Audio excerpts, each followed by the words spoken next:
We engage in authentic conversations about our weekly entrepreneurial goals while exploring business, failures, success, and personal growth. We're going to continue to work and get better at this, so thanks for tuning in. Let's go. Let's do it. Our vision will highlight a diversity of guests who are creatives, industry leaders, and individuals creating positive change within our communities. Join us on the Our Vision podcast. Our shared journey to become better humans. It's not only our vision, but it's your vision too. FSU. So we have Justin Nottke, aka Marion Fontaine, with us, professional wrestler, local celebrity. And he puts on the Olde Wrestling shows. Can you go into that and tell us a little bit about that? Yeah. Well, the first thing that's always really funny about these conversations is that you have to break down the wall, I feel. And so we've got all the equipment here, and it's like, all right, let's make sure that we're doing our best radio voices and our NPRs interpretations to get this across. It's so true. We're trying to still break through that wall a little bit. Yeah, it's not easy, especially the better equipment that you get and the higher production, because now you're like, all right, I got to put on my PR hat and voice. So, but yeah, Olde Wrestling, gosh, this is going to be year number 9, started in 2013. Oh, right. 2013. But you were wrestling before that. Yeah, I've been wrestling since, I've been backyard wrestling. Me and my buddies. You guys know some of the guys, Travis and Jason and Jake. We were backyard wrestling, and Ricky too. We were all backyard wrestling when we were middle school into high school. And then I don't know how this happened. This is a story for Travis. Travis might be another good person to have on here. He's an artist. He's Pittsburgh. Somehow the Toledo News found out about us, and they came out with the news crew when we were like freshmen in high school or something like that. And at this time, backyard wrestling was like very violent. Right. So it was like, I do remember that. You know what I mean? Like kids were setting each other on fire. They were jumping off of buildings. Barbed wire. Yeah. Barbed wire. Yeah. And all that stuff. The table breaking and chairs and all that stuff. And so I think this guy was trying to get an expose on us in Bellevue. Like, look, these kids are doing it here. It's happening in your backyard. Be careful, families. So he shows up.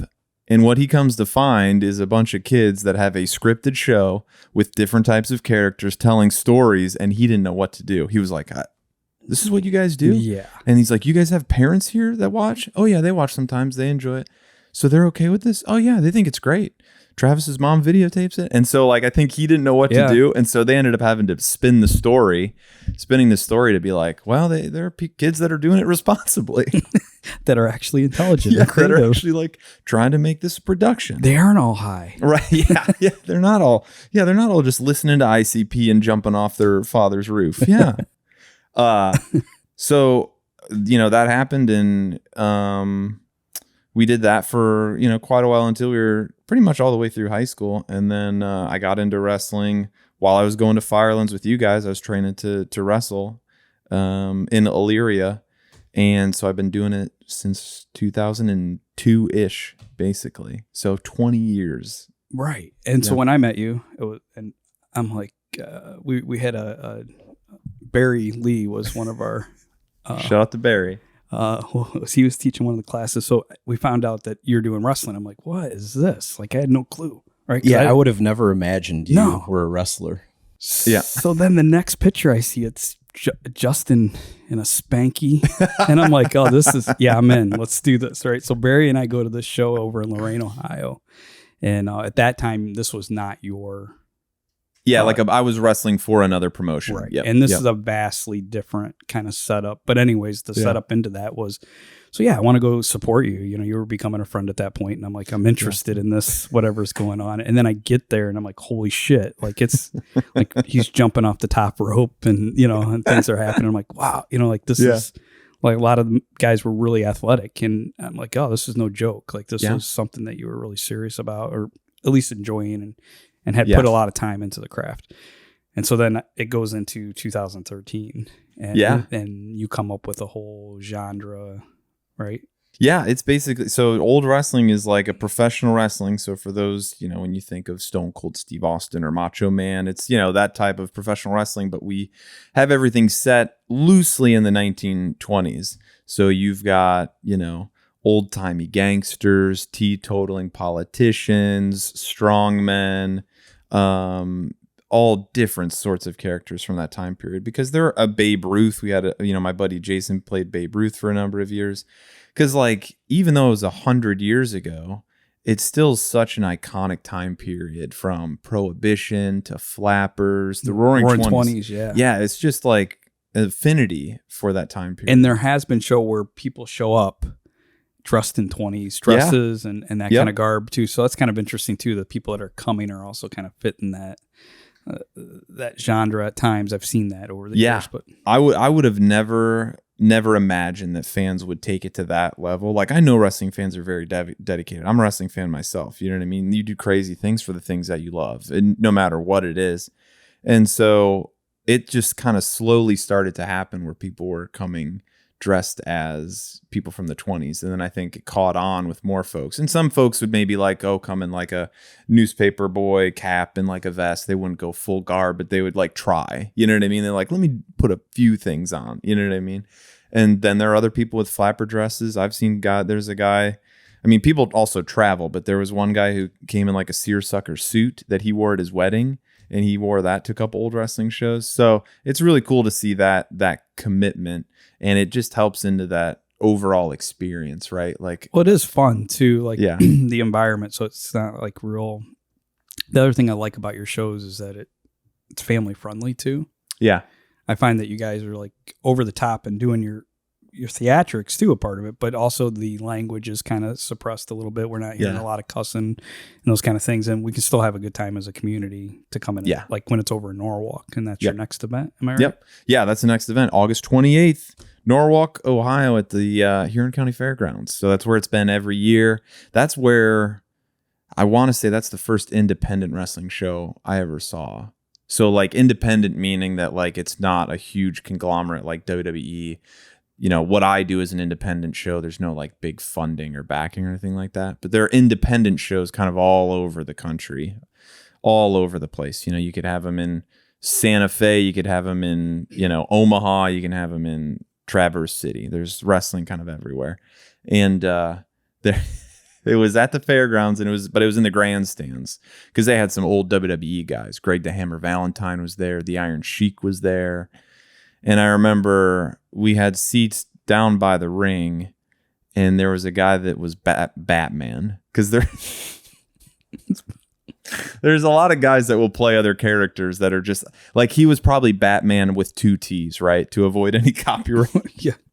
Just a random T's. Batman. Yeah. Yeah. And I remember he got on the microphone, and I found out who he was because I tried to do some research online. He was a guy out of Pittsburgh that played this Batman character, but he was in full Batman Superman costume, actual superhero costume. Yeah. And I remember kids were going crazy, although he clearly was not the same shape as Michael Keaton or like he wasn't getting cast as an extra or or a stunt double in any of the Batman. Not from the side at the right. Yeah, maybe from the far distance. There's a big silhouette shot. Yeah, he's on a skyscraper. We'll do a wide shot. That's about it for you. But he got on the microphone. This is probably after he won. I'm sure he probably won. He gets on the microphone. I'll never forget this. What town is this? And people, Norwalk. He goes, Norwalk kicks ass. And then everybody in the crowd just goes crazy. Batman said Norwalk kicks ass. So thank you. We got your stamp of approval. Cussing Batman with 2 T's and then a silhouette. Kicking ass. So that's what you kind of get with wrestling. But I'm not saying that inspired me to become a professional wrestler. However, I like to think that there might be kids out there in the crowd at some of these shows in Norwalk that are like, I didn't know this could come to my town. I'm inspired to do the thing that I want to do. This guy brought this to Norwalk, doing his own thing. What can I eventually do? It doesn't have to be wrestling. It could be your own thing. But I'm hoping that maybe that rubs off on another generation to say, wow, you can do cool things in small towns, or you can do cool things for your home area where you're from. You know what I mean? So that was one of the reasons why I keep doing the show in Norwalk, because we do shows in other major markets. We just did the show in Cleveland. We'll do a show in Detroit every year. We do a show in Muncie. That's not a huge metro area, but it's bigger city in Indiana. So Are you looking to expand Olde Wrestling? no, I mean, I've always toyed with the idea of like touring. Like if we did a week-long tour somewhere, it's like, all right, we go to Chicago and Milwaukee, and then we come do like a loop. That I've thought about us trying that for like a couple days or something like that. I think that would be fun to get everybody in the van and go off on that. But it still is like a hobby in a lot of ways, and I like to keep it at that because I don't want it to feel like too much work than what it already is, you know. So are you the next Vince McMahon? I hope not, because he's got some stuff after him right now. He's got some allegations, so hopefully I'm not the next Vince McMahon. Not in that sense. But in this, I mean, I guess I'm not. There's no way I'm the next Vince McMahon. If I had the money, maybe I'd be the next Vince McMahon. I think this could turn into something big if you really wanted it to. Yeah, I mean, I remember talking to a buddy of mine who was like, you could reach out to angel investors that would, put money into it and all of that. And so it's like, it's definitely crossed my mind, but I try to have a good balance of like, it's still something that I can control and I love, instead of it being like more of a I was going to say necessity, but not a necessity. Something that I like have to do versus what I enjoy to do. You know what I mean? Because there are a lot of promotions that are running like constantly because they kind of have to, for the most part. Like, oh, if we want to make bank for next month, we got to run another show to get our ticket sales in or sell our merchandise. And so it's still right now is to me like, oh, if I lose a little money, that's okay. If I make a little money, that's okay. Well, I think that's one of the reasons we're sitting here having a conversation with you today, Justin, because to me, it's always interesting. Brad and I talk about, like you said, want and need. To me, and you said it about bringing it to your hometown or local area. Yeah. And to me, it's interesting when people do things they want to do, not that they need to do. Yeah. And I think there's a lot of like, I don't know, quality of life. Yeah. Like when you're doing things you want to do, there's quality of life there. When you're doing things you have to do all the time, right, and need to do, and you're talking about that end of it, that's a different balance that you would have to create outside of that to create the same thing that you have right now. Because you would have to pull yourself away from a project that would expand like that, to still have quality of life. Not that you couldn't, right? But that's a totally different beast. I think is what we're talking about. Yeah, because if it's like big picture, if I had like endless supply of income and I didn't have to worry about that, then there would be probably an Olde Wrestling show every month, but in a different market. It would be August we're in Norwalk, September we're in Nashville, October is Detroit, November is Tampa, December is Austin, but then I got to probably think of a staff for stuff like that, because I'm doing all the, sponsorship reach out. I'm doing all the scheduling of the guys, the travel. Design, the editing, social media. Then you got to get, people that, you have to have people that you trust, which I and know. You still have to take a shit every weekend and go to your job too. Yeah. So. Yeah. So you got to do that.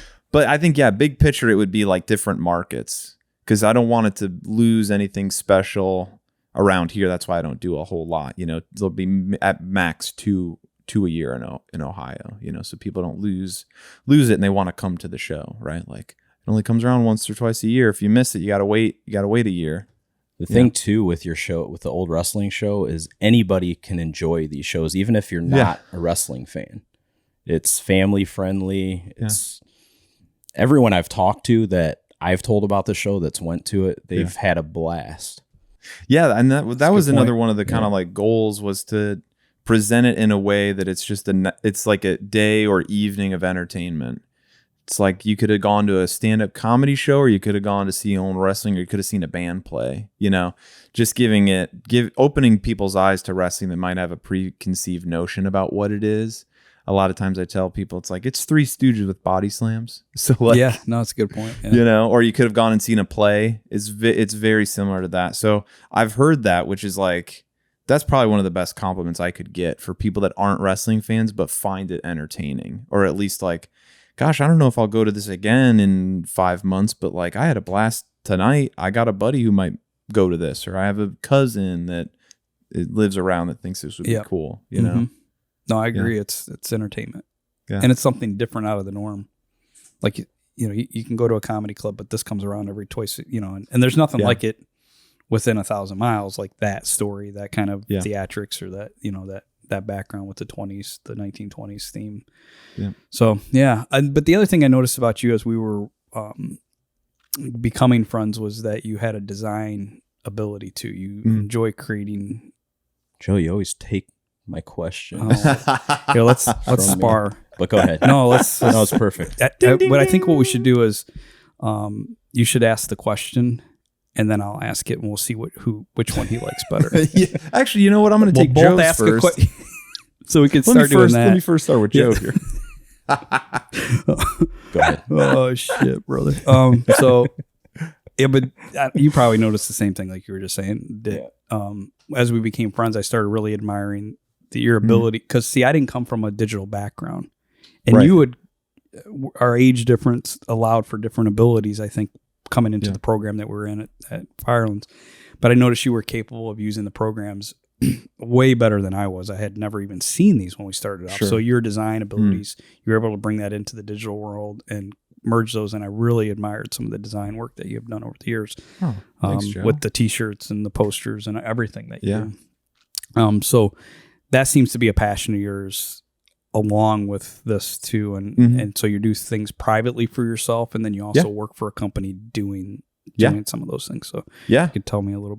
Yeah, I do. Do all kinds of freelance stuff. You know, I work for an apparel company in Columbus. Do a lot of market. That's more marketing than it is. I mean, there is a design with it. That's all the digital side of things. But a lot of the stuff that we learned at BGSU Firelands, I apply to day to day, because our program. What I appreciated most about the program where we went to school was that it wasn't just concentrating on one trade or one type of technology, right? So like just last weekend, I was in town because we had to do a photo shoot at Cedar Point. And so I was like, I know I'm not the best photographer. Like you, Joe, you're a better photographer than I am. But like, I know my aperture, I know my shutter speed. I know kind of like what white balance I'm going for. Like, I know that I can get something like what we're going for. Like I understand the vision of what we're trying to get. But when I also like, that helps in terms of like a direction sense too. Like if there are people that you're like, okay, I'm not going to be the person to maybe actually do it, but I can give you enough direction for you to succeed too. You know what I mean? So our program was helpful because we were learning about photography. We were learning about video. We were learning about print, learning about web. And even if it wasn't something that you were going to go into, you had a little bit of knowledge, at least to be at the table to talk about it. Right. Or like have a bit of opinion. So I really appreciated that. And all of those things that we talked about, I still enjoy doing. I think it's probably because there's like a problem solver side of my brain that I'm always trying to like, this isn't working. Like, let me look into the code here. I know a little bit. And if I can't fix it, then I know I'll pass it off and say, all right, this is past what I can think or conceive. Same thing with like video or photography. I know a little bit to be dangerous, but I'll pass it off to someone. And I'm like, okay, you can, So all that being said, that's what drew me to the program, just because I think at that point, I wasn't originally in VCT. I was a journalism major at BGSU. So that was my first. I didn't know that. Yeah, I was a journalism major. Yeah. And so hindsight 2020, I probably should have done creative writing, looking back on it, and done like into copywriting, because I do that for Olde Wrestling, right? I'm writing social posts. That was a little bit more. If I started there, I probably would have gone along that path, because I do like to write copy. But I was always into design, always into illustrating things. I've got sketchbooks from when I was 7 years old, always drawing stuff, a lot of wrestlers, a lot of sports figures. And so, when I switched majors, I was just like kind of drawn into more of the other stuff, the stuff that you guys are doing, the video and the photography. Gosh, that's interesting. This is really cool stuff. And so, it applies to day to day, applies to Olde Wrestling, applies to freelance. But as I get older, I know my strengths better and I know my weaknesses better, right? Like 7 or 8 years ago, a friend might have said, "Hey, can you take photos at my wedding as a freelance gig?" I would have said, Yeah. "Hell yeah." What is it? $500? Oh yeah, I'll take. I need it. I'm going to grind, and I still do grind, but I'm smarter about what I'm doing and how. You know what I mean? Where if somebody came up to me now, I'd say, "I don't do that, but I got a buddy." You're right. I got a buddy who can do that. I think we've all kind of went through that. And we're still, by the way, we're still going through that a little bit at times, like deciding like where we're going to be, even because within. I'm sorry. Go ahead. No, I was going to say. By the way, we're all wearing a piece of. Yeah, I was going to say. I didn't join the party and wearing something of my own. That Iron Dragon hat is pretty sweet. This shirt I've worn to where there's no longer the Ohio is legible, but the fire is gone. And then this one you can see through. You can actually see my nipples, like I told you. It's like right, thin. You know, I just love the design, and I was not kidding when I said that. But we were talking about what you would have done 10 years ago compared to today, and I think Brad and I have those conversations too, because even within your discipline, there's parameters too. Yeah. The better we become at a certain discipline, photography, video design, coding, copy, marketing, color theory, name it. I mean, there's broad scope within there that we need to lean on other expertise within those, like surrounding ourselves with people that are good at those disciplines too, the same as us. And I think that collaborative work is really important. Like you said, like handing things off when it's kind of out of your realm of understanding, or it's maybe somebody does it better and more efficiently for the client. And that's interesting because we are all growing in our own disciplines right now. So I like that. And the circles get smaller. Right. The better you become in an area of a certain, photography or video work, there's not 30 guys in our area. There's 5 guys or 3 guys. You know what I mean? So you start to understand who else you're not competing with, but you're understanding that they have abilities too. So right. Yep. Yeah, exactly.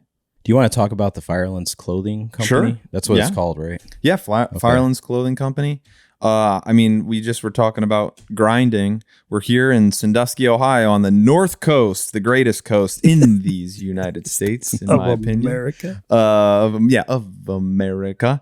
And I woke up at 6 a.m. yesterday. Now, I don't live here in the area. I live about 2.5 hours. Well, from here to home is probably almost 3 hours. And so I'm up because, we're over the holiday weekend here with the 4th. And so I don't blame this, but this is because of my parents' work ethic. You guys know my parents, they have an insane work ethic just in general. And so I'm home for a few days, and not my first thought, but I'm like, what kind of work can I get in while I'm here at home? And there's the Sandusky Farmers Market. And so they do that every Saturday from like June to October. So I reached out to the person. I was like, well, can I set up? I'm Firelands Clothing Company. I haven't done a pop-up in Sandusky in probably 4 years before the pandemic. So in a year or two before that. And so she was like, yeah, I was able to get it in enough time. And so yesterday about 6 a.m. woke up, loaded up the truck, drove from Bellevue down to Sandusky, had everything set up at 8 o'clock, and was slinging T-shirts from 8 to 12 yesterday there at the farmers market. Yeah. So how'd you do? Maybe you told me and I forgot about it. I thought I did, but that's right down near. I keep missing those. I want to go see your booths and buy some apparel. Yeah, I mean, I had never done the market before. I wasn't sure how it would go, but they probably had about 30 or so vendors down there, right on Washington Row, so a couple blocks from Lake Erie. By the way, I want to pick up some of your posters so we can hang up in here. Oh, when okay. we Airbnb this. Okay, yeah, because we want to theme it out with like local. Oh, right. Yes, you guys talked themed. about that. Yeah.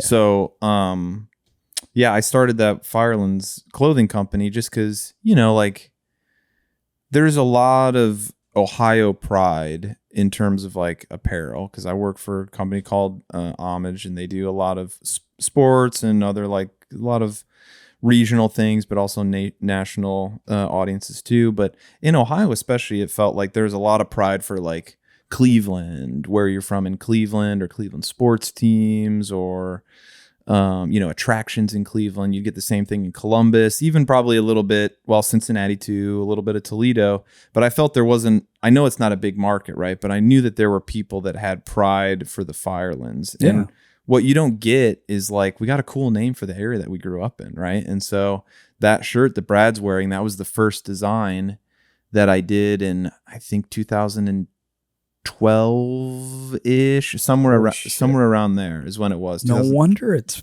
faded. Yeah, you've had it for a while, Joe. Yeah, you've had it for over 10 years. It's been a little bit. Oh, fucking time. So, I mean, I'm into history too, and as I've gotten like older, I've had more of an appreciation for like my family's history here, just the overall history of the Firelands. And so I was like, there's a lot of cool places and stories of attractions or sports teams or things like that people probably still wear with pride. And so that's how it got started. I've done some sports teams, like old retro stuff for like Norwalk or Sandusky St. Mary's. And then some other places, like a hot seller, or I should say like a popular shirt, was Gem Beach Roller Rink, which was an old roller rink on Catawba Island. Oh, cool. I didn't even know. Yeah, thanks. That's cool. They turned it into a marina, maybe in like the 80s, I want to say. The roller rink probably closed in the 80s, something like that. But I would do a pop-up. I still do this pop-up in Huron every year. And like I said, I used to do ones in Sandusky. Is the pop-up at Gathering Grounds? I did a pop-up there. She's really nice. Yeah. The owner there. Leah's really, she's really great. And super supportive. She's another person that's like really supportive of our local artists. She'd be a great person to have on the podcast. Yeah. Who is it? Leah. I've been thinking about calling her. You mean the coffee gathering grounds? Yeah. She's not only supportive, she's supportive of the community she's in, and she's really a good advocate to have. So there you go. I got you guys another podcast. I want to bring something up that I thought was hilarious, and it's kind of relevant today. The new Beavis and Butthead movie came out. Beavis and Butthead Do the Universe. Let's talk about it. And I saw that homage ad with you and the other guy, and you were Butthead. Do you think we could put that up? Would that be okay to put it up, or would there be a copyright issue? If you guys want that to be the way that you promote this episode, that's totally fine. We don't want to be too serious. When I saw that, I was laughing my ass off. That's well, because the photographer Nick, he even elongated our heads a little bit. You know what I mean? So I think like not. Well, at least elongated our faces a little bit and more of our hair to make it really pop. You know that's what I mean? Awesome. Yeah. Who comes up with these ad ideas? It varies. There's a team there, but I'm a part of it too. Okay. I mean, it's a little bit easier when it comes time to have things that already are in the lexicon of pop culture, right? Like, Beavis and Butthead. What do we do? Let's reference some of the stuff that they've done, right? Like, what are things that you remember as Beavis and Butthead? It's like, they were on the couch, right? So like, let's get these guys on the couch. Let's dress them up like the characters, I forget, what's your role at Homage? Director of digital design. So it's pretty much encompassing anything digital that you see in marketing for the most part. So like if you're seeing ads, if you're seeing email, if you're seeing anything on like social media for the most part, it's, the checks and balances and making sure all that stuff makes sense from a brand perspective and brand voice. Because we play in a lot of nostalgic things, like I said, from sports to pop culture and history too. Now, you've been with them how long? About 7 years. So within the 7 years, have you seen anything when you're talking about digital campaign? Mm-hmm. Have you seen anything that you've had to shift because of the way the market is receiving and ingesting that information? I was just wondering if there's something that you've noticed that has helped you get the message out there, or you've changed kind of the way the company is doing things. It's a lot of different things from when I started to where we're at now. It's a lot of like, especially if you're talking like a brand that's selling something, it doesn't have to be clothing. It could be soap like Dr. Squatch. It could be road mics.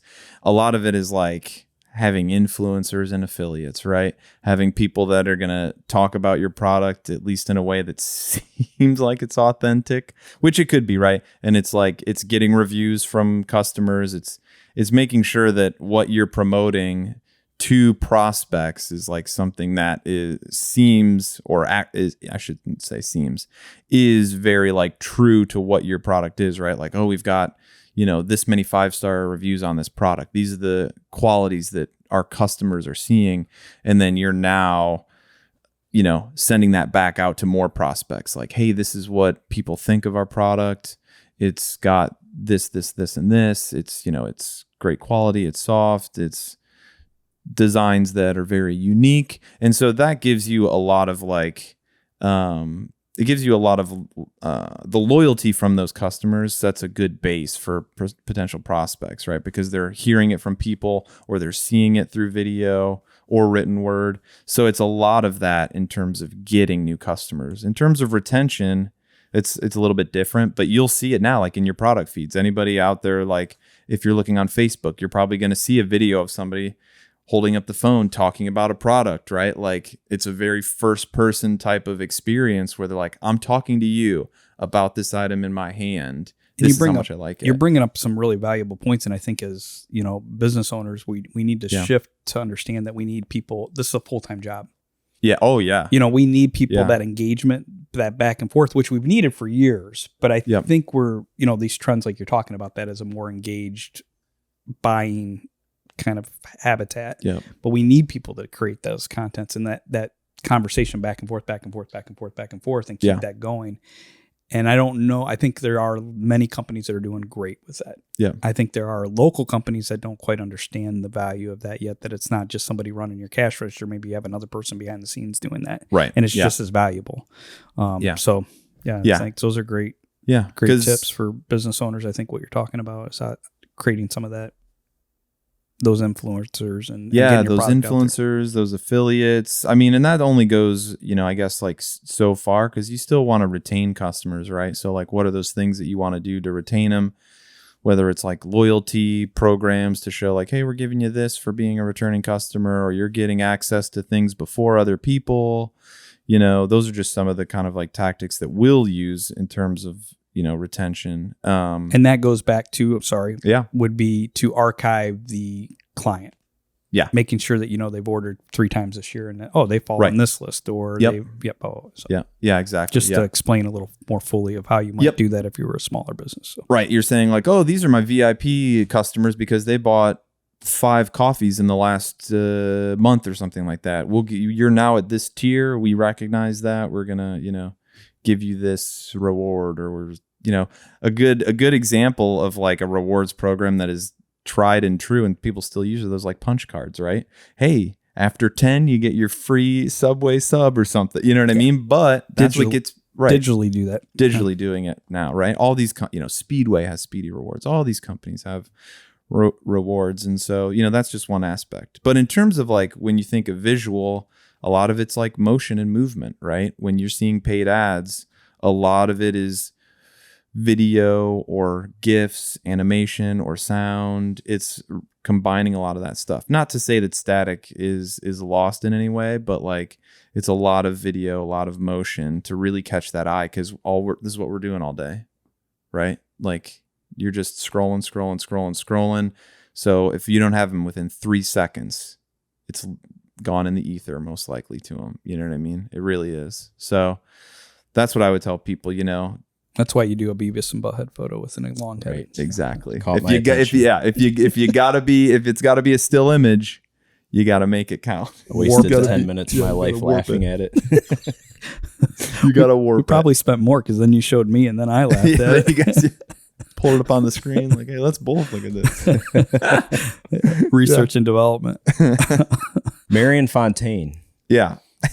So this is your wrestling character. Where did Marion Fontaine is the wrestling of name. Marion Fontaine come from? Where did the name come from? And tell me a little bit about who that character is. Yeah.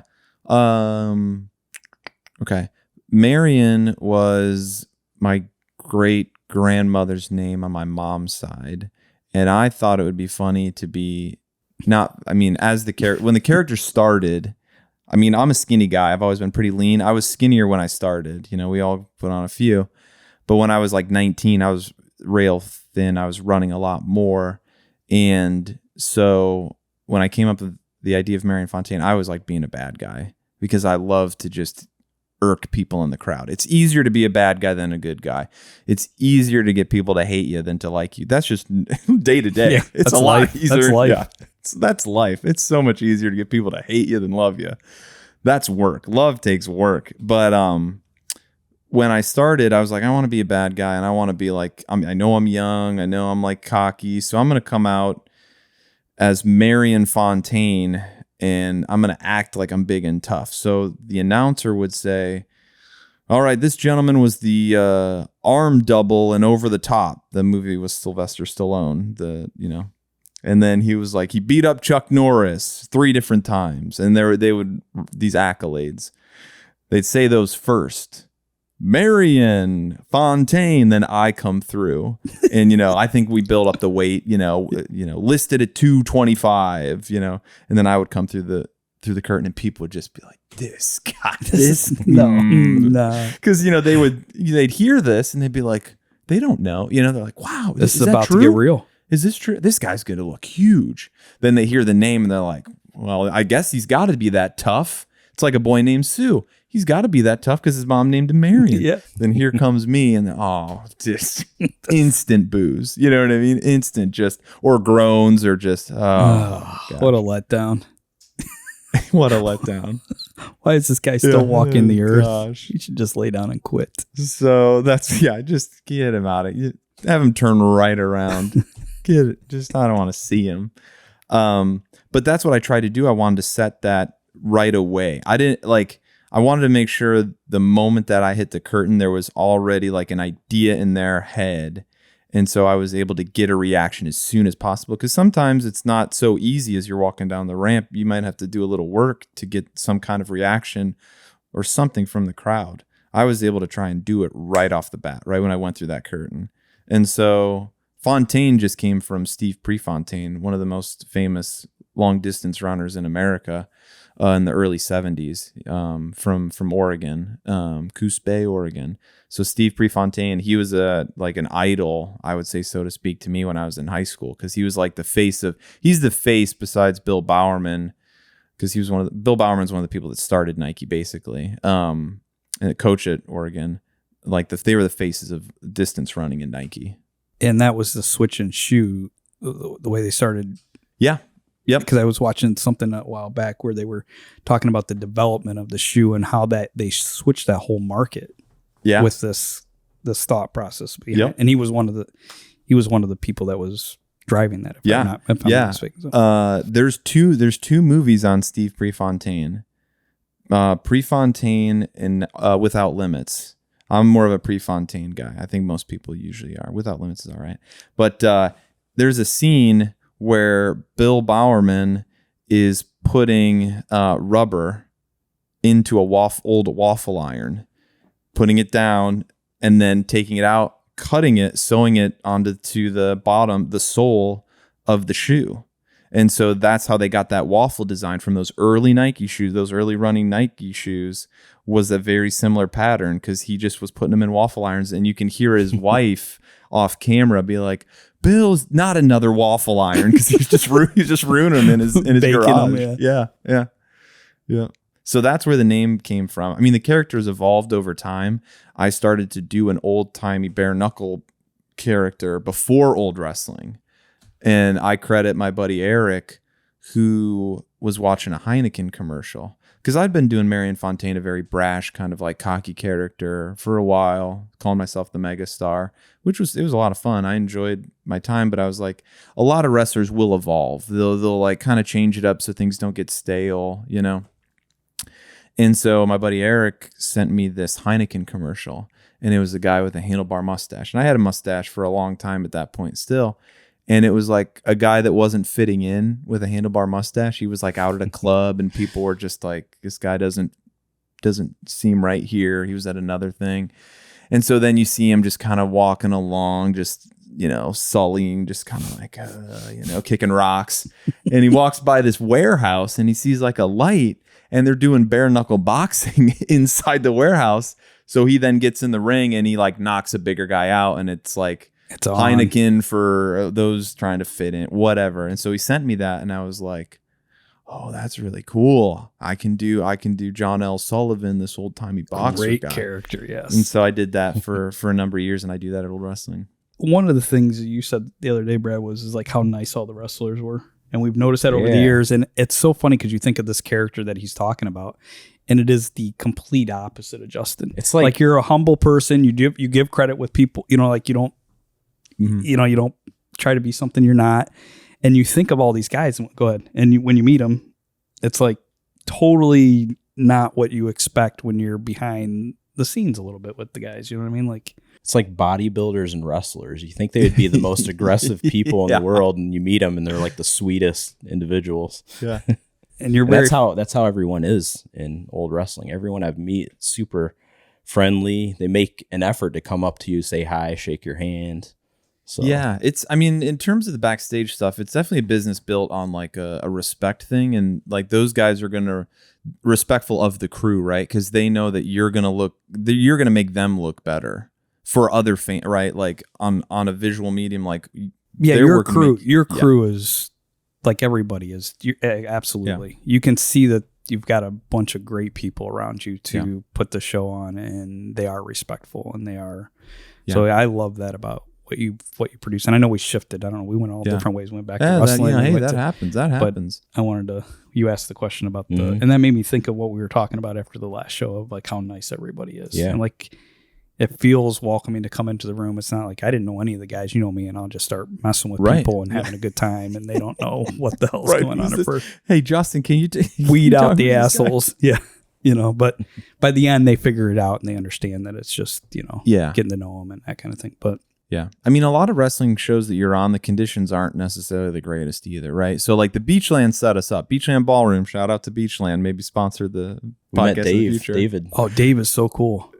Dave was, which one was Dave? He does operations over there. I think he does some of the maintenance and stuff. We went back to pick up a charger, and man, what a nice guy. Super nice.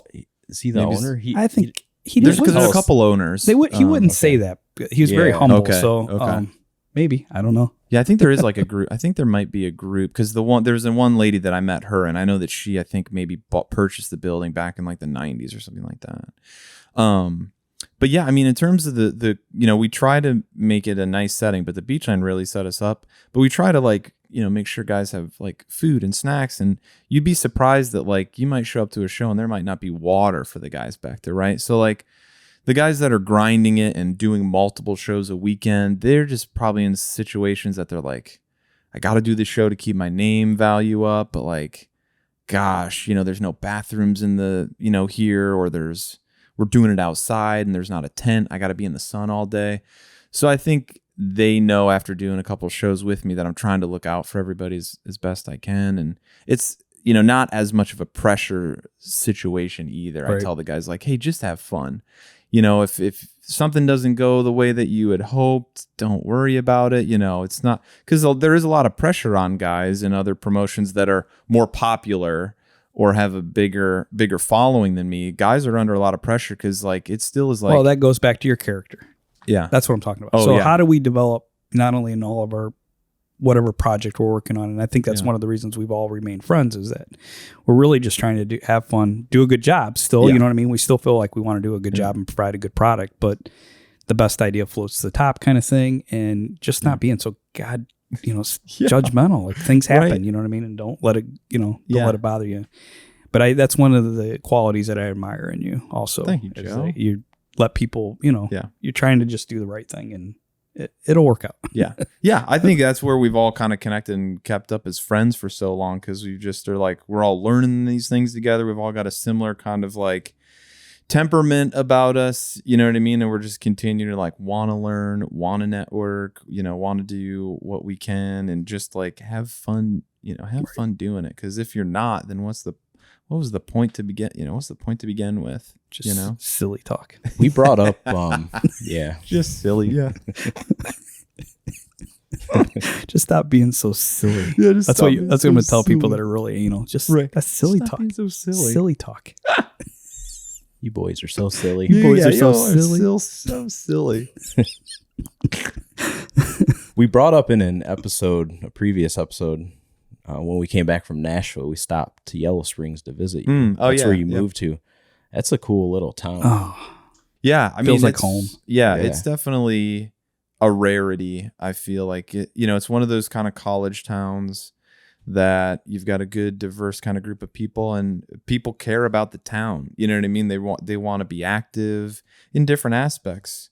Like, hey, we want to make sure that there aren't invasive plants here. We've got a committee for that stuff, or we've got like, make sure that we're having a community picnic for Pride weekend. You know what I mean? It's a very like active community to make sure that things are happening, that like you're maybe not to say that you can't go to other communities and support them, but like, hey, in this community, we've got an artist council. So if you want to do art, or if there are lessons, we've got restaurants here in town that are playing live music, come out and support. So, that's just really great to see, especially from like an area that I think is learning that here now. Like Sandusky especially is learning, like, we've got talented people here. We just want to make sure that they're energized to put their time and talents back into the city where they can, like, and the art thing you're saying, there is a Yeah. grant for that, they'll work with artists to do an art installation. And we have some of that right now in town. It's really cool. But you brought up a good point with us coming back through and just visiting with Justin and how laid back it was. And it was just such a nice evening to sit with you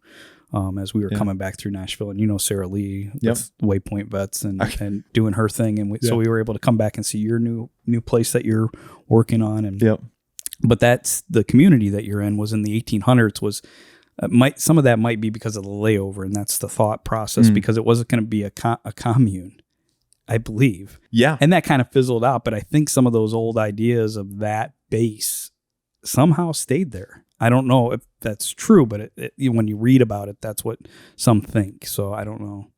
Yeah, I think when I've read up a little bit on the history, it's like a utopia. They were trying to make a utopia kind of happen. And I think that instinctually just has happened generation kind of like over, So, and it hasn't led to a cult, which is great. So No, yeah, right. Well, it goes to make you think about environmental, like what environment does for you. So having a space or a community that you feel like you fit in, and I probably think you probably picked a community where you feel like you can fit in and enjoy and continue to grow in the years to come. And not everybody has that in Ohio or in other places, especially if you're creative. And it's not as valued in the Rust Belt sometimes. Right. It's becoming more valued because businesses need it and there's a need for it and that kind of thing. But not at first. 25, 30 years ago, being a creative in this area was, it's very different the way that looks now, I think. I don't know if you feel that way, Brad, or not, but how it's changed over time. Yeah. I feel like even in our area, it's changed, like you brought up. And like, it feels like more people are doing their own things too, creatively. Yeah. In business too. Yeah. So you see more smaller shops showing up in small towns and cities. Right. So, and the other thing I see with cities too, I don't know if you're noticing this when you travel to Cincinnati. Like we came back through, we stopped in Cincinnati, and you see all these old buildings being fixed up. And I see this happening, not just we were in Nashville, and they're just gobbling these buildings up and throwing new windows in, and buildings are selling for millions of dollars, and and I see the same thing happening in Sandusky here as we see a lot of renovation. We just had another building downtown, all new windows put into it. Yeah. It was all boarded up for 30, 35 years, and now here's new windows. Yeah. So that's the start of more living happening downtown. And and when we look at your community, even, we see a shift happening there for many different reasons. And I don't know if we need to go into those today, but it's interesting time to be living as a creative, and of the infrastructure being changed at the core of, some of these small cities too. And I'm like, this is interesting. Like, this is a good time to be an entrepreneur, or to maybe if there's other endeavors you want to do, this is a great time to do it. So. Yeah. Because if you told me, I mean, I know I don't live in the area, but if you said, and I know because the Firelands, like we all went to like a regional campus, right? It's not a division, but it's a separate campus satellite from BGSU. And I think a lot of those people, the goal is to like keep them local for the most part, right? Like cultivate talent, make sure they're staying here. But like, I wouldn't, when I graduated, if you would have said, hey, Justin, are you going to stay in the area? I was, no. What am I going to do? What am I going to do here? There's maybe a job or two, maybe. But I was like, no, I'm going to go to Cleveland, or I'm going to go to Columbus, or probably not. I probably wouldn't even go to Toledo, but I'd probably say like my preference. But the thought is like got to be probably Cleveland or Columbus. 15 Cincinnati, years ago has changed. You're right. Right. Look at even without the jobs now. Let's say no expansion happens here. Right. Yeah. You can sit at your desk right here and do, depending on what your discipline is. Yeah. So I think that's another bigger discussion. I just talked to somebody at Firelands last night, and they're looking at revamping again. And I said, well, we need to get a board together and talk about what's actually happening now. Yeah. Because that's got to look different than it did even 10 years ago. And we need to piece that back together. It's a high subsidy program, and I think we need it, and it's becoming more and more valuable. So, yeah, not to get into it too much. But, yeah, I would have never 15 years ago here. Right. It's crazy here what has happened. Yeah. There's a shift, too, with people realizing that they don't have to work a 9 to 5 or for somebody else. True. Yeah. Realizing that they can do it on their own today. Yeah. Right. And that's why we're seeing more of this, I think. So, Yep. More creators, more entrepreneurs doing their thing. 100%. Like you guys are doing right now. Yeah. Yep. Trying. We're trying. Trying. Yeah. It becomes about lowering your overhead to enough to be able to try your own thing. And I think we were able to accomplish that this last year, but that was with a very laser pointed idea of where we wanted to head. So we lowered our overhead by buying this. We lower our overhead by paying off all of our expenses as far as like credit card debt, or, and not doing that. So like allows you different maneuverability when you're not pressured by all those outside, things. So we're doing it, and hopefully we continue to do it. I mean, today we're able to, so let's just keep going, keep moving forward. Keep grinding, I want to bring something else up too. Your parents are super supportive of everything you do. Like they're at every Olde Wrestling show. They're helping set sweating up, and break working. down. They are finding blocks behind trash cans. And, right. Yeah, I just found that behind the trash. Yeah, where does that go? That goes back behind the dumpster again. Okay, all right. Well, like my dad's an American picker. Basically, that's the easiest way I can tell it to people, that instead of going into like a whole like spiel, but he's basically American picker. But yeah, like I said earlier, I get my work ethic from them. They love what they do too, and no matter what kind of like, not to say strenuous, but like if it takes a little bit of grease to do it, they'll roll up their sleeves. But yeah, they've always been supportive of intellectuals and it's not just the roll up the sleeves. They're both intellectually or. Yeah. So you're very fortunate to have that foundation. Oh yeah. It is not lost on me how I lucked out with the parents that I have, especially from just the people that I've met and talked to about their relationships with their, parents. I know I got too good. You won the lottery. I won the parent lottery. Yeah. But yeah, my mom went to Firelands too. My dad's in local politics, but we don't have to get into politics on this episode. I'm sure we could do another hour on those, huh? Yeah, 16 hours. Probably. Jeez. If you guys want to get into politics, you and Joe can have that conversation together. I'll sit back. I can go down that rabbit hole, but we won't today. Yeah, we won't.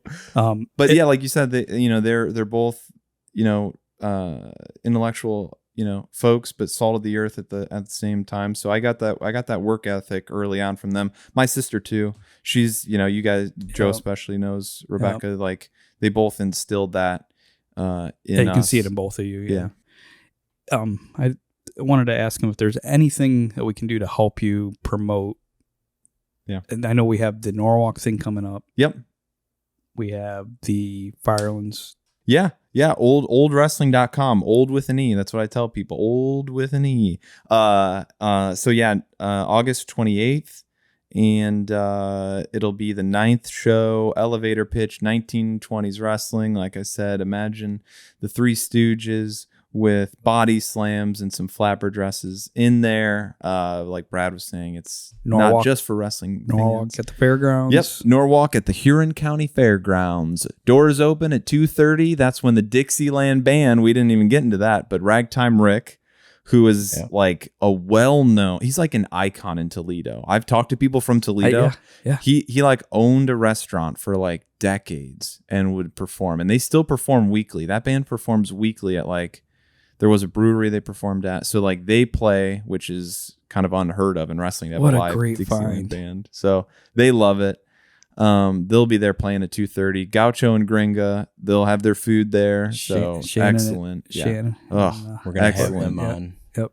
hopefully Excellent. soon. Oh yeah, And that's they're not another so perfect. busy. Yeah, Another perfect. They're guest. such great people. They have Yeah. worked so hard to create what they're creating right now, Yeah. and they're they're not just buying food from a Right. They're frozen food. They're actually making some of their own Yep. empanadas and all that. So And I know, Joe, you got to get going soon. yeah, that's what I kind of We're at Yep. the end started. of the hour. So one more time, tell us Yeah. where people Yeah. can find you. oldwrestling.com, anything old wrestling, Twitter, Facebook, Instagram, it's all old with an E. And then the Firelands, for anybody local that's like interested in some local type t-shirts, it's just the firelands.com. And I lucked out with that domain. I was surprised nobody had the firelands.com. Right. But yeah, it's the Firelands on Instagram and Facebook as well. So if you're ever looking for local t-shirts or some local art, like Brad was saying, I've got a couple posters. Yeah, that's where you can find those too. We're very grateful that you sat with us today. We love these conversations because we want to continue doing what we're doing with the podcast too. Please do. This is great. Yeah, thanks for coming on. And we'd love to have you back on too. Yeah. So we can do more talks. Yeah. Maybe about all of the we'll go all deep. of the you know what I feel would be a real nice round table is we get Travis Schaefer in here, maybe we get Todd in here, and we can wouldn't that talk be about some nice? of the pranks. That took 2-3 years to finalize. Yeah. At some point, we want to have a round table, like a better setup where we sit around, get this everybody big in table together. and- We're in a tight space right now, Yeah. but it works. Yeah, it'd be a good one. But yeah, thank you so much, Justin. We appreciate. thank you We guys. really appreciate what you do, and it just adds fun to us. We love being a part of what you're doing, and you inviting us in to do video and photography and hanging out. So we really enjoy doing that with you. Absolutely. Wouldn't rather have two other guys doing that stuff. So thank you. Thank you. Yeah. Alrighty. Thank you. Done. Peace.